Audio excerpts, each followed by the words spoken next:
the heck is this box doing here? And there's nothing inside of it. Interesting. Dude, stop what you're doing. Lian Li and Dan Cases did a collab together on this PC case, and we're gonna take a look at it. Get that thing on the workbench now.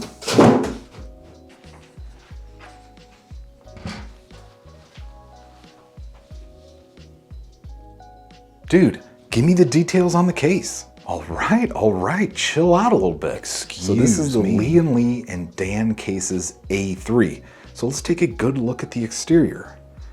So we've got a solid front panel. The back side panel is completely mesh. The top is completely mesh. The rear has a ton of ventilation. Then the front side panel is also mesh. Then we've got some rubber feet on the bottom. Looks like it gives plenty of room for airflow through the bottom. Then the front I/O consists of two USB Type A ports. We've got a power button, we've got a headphone jack and a microphone jack, and then a USB Type C.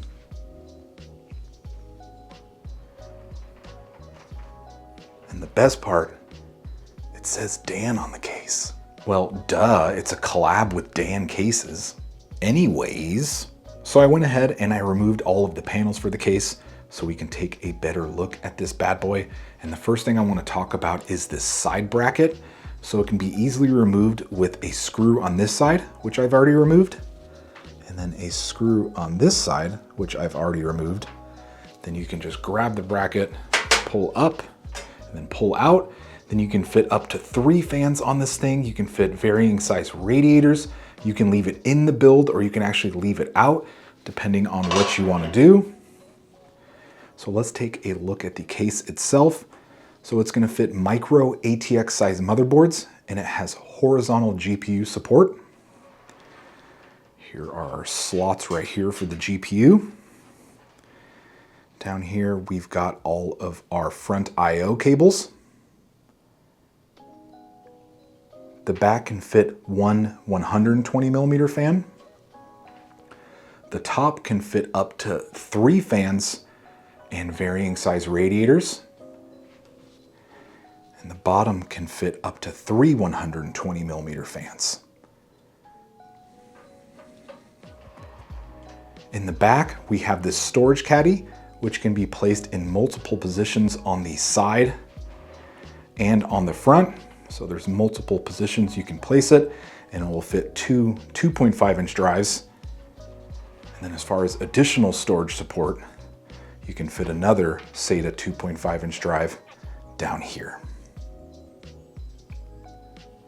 So the really interesting thing about this case is depending on the size of your power supply and where the bracket for the power supply is placed will determine how many fans you can run on the top, on the bottom, and on the side bracket. And it will also determine what length GPU you can run. Interesting. It really is. So Lian Li is recommending an SFXL sized PSU or SFX. You can run an ATX sized PSU, but you're going to be limited to a max length of 140mm.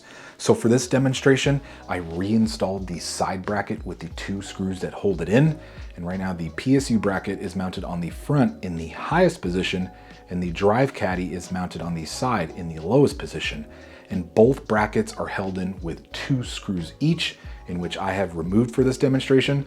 So the drive caddy, I'm just going to pull up and out, and both the brackets utilize these slide mechanisms as well. So they slide into the case, then they're secured with the 2 screws. And one thing I should mention is that both brackets cannot be mounted on the same side at the same time. So if the PSU bracket is on the front, the drive caddy is going to be on the side, and vice versa.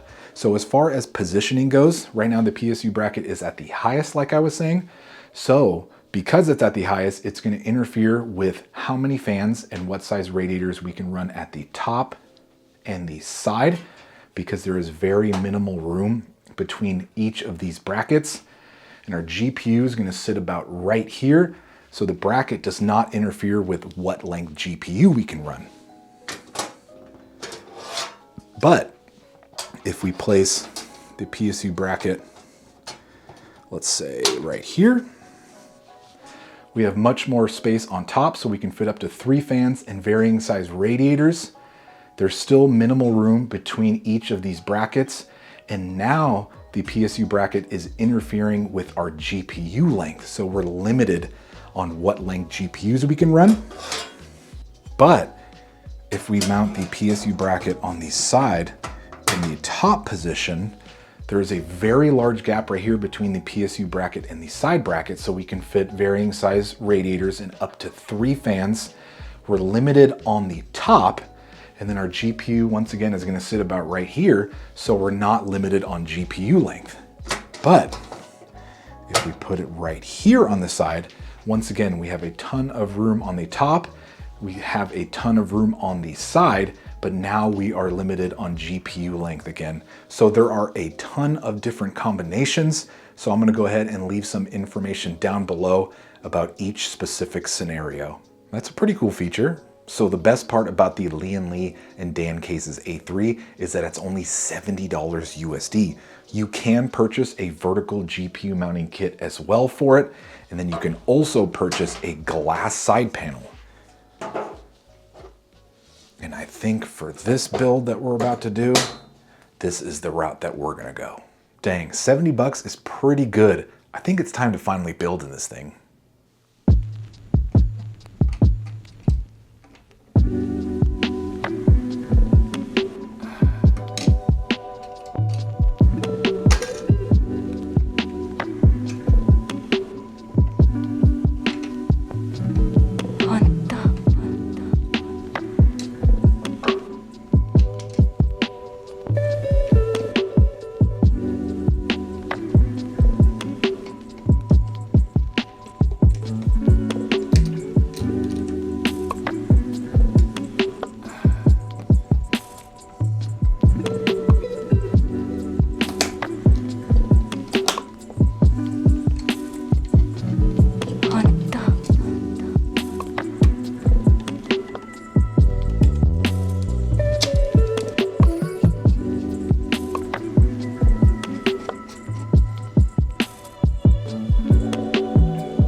All right, I'm back. Did you finish the build?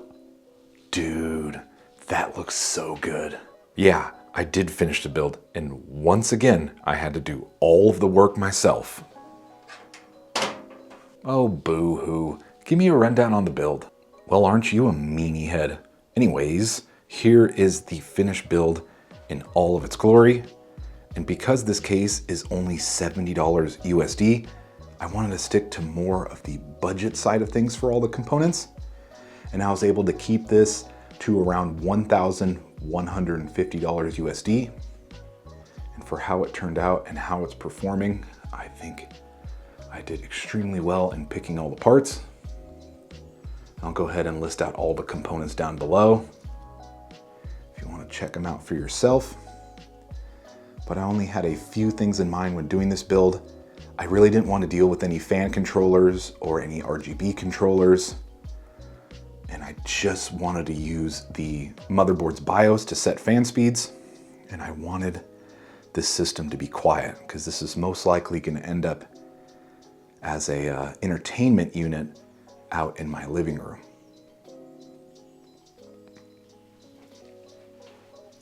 So I'll show you the back side of it. Got our PSU fan facing outward, back of the motherboard with the stock AM5 backing plate.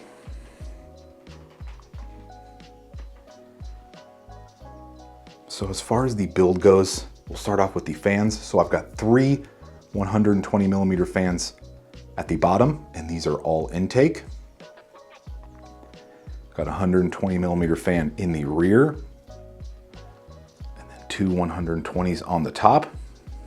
And the top and the rear are all exhaust. So we've got some neutral pressure, and then we've got a 120 millimeter fan on our tower air cooler, which I think looks great. It's kind of like a slick black look, and I think it matches the theme of the build really well. We got our SFX-L power supply over here and all of the cables. Got our micro ATX motherboard back there.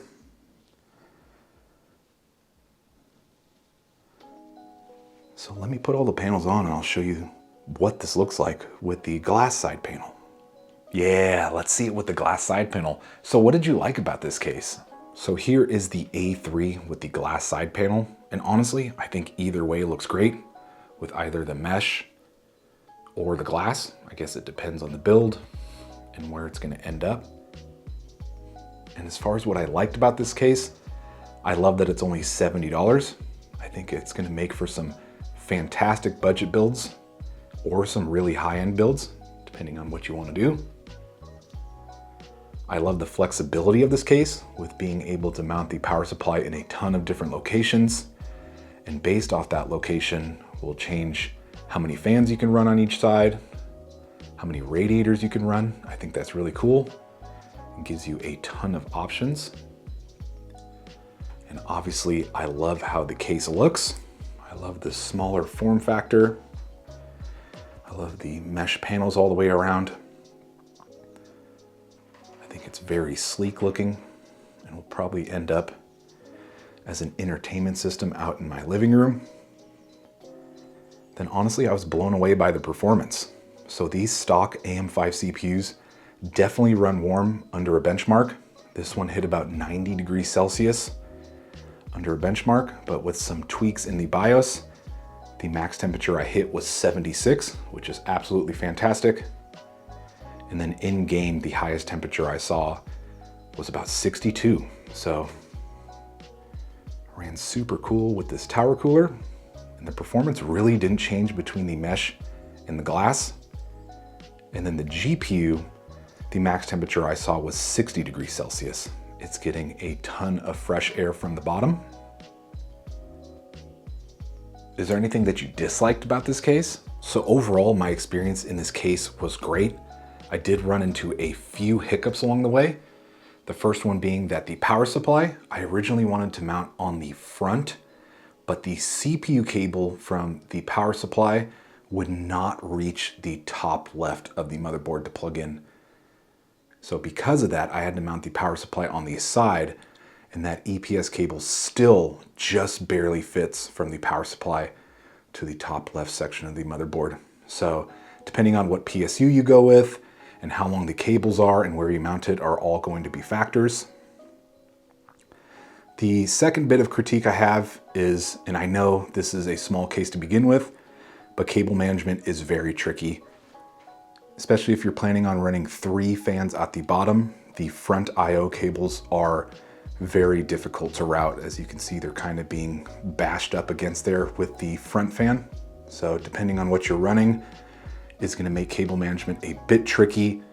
And then also these bottom fans are very close to the motherboard. So plugging in all of the motherboard connections at the bottom are going to be a bit tricky.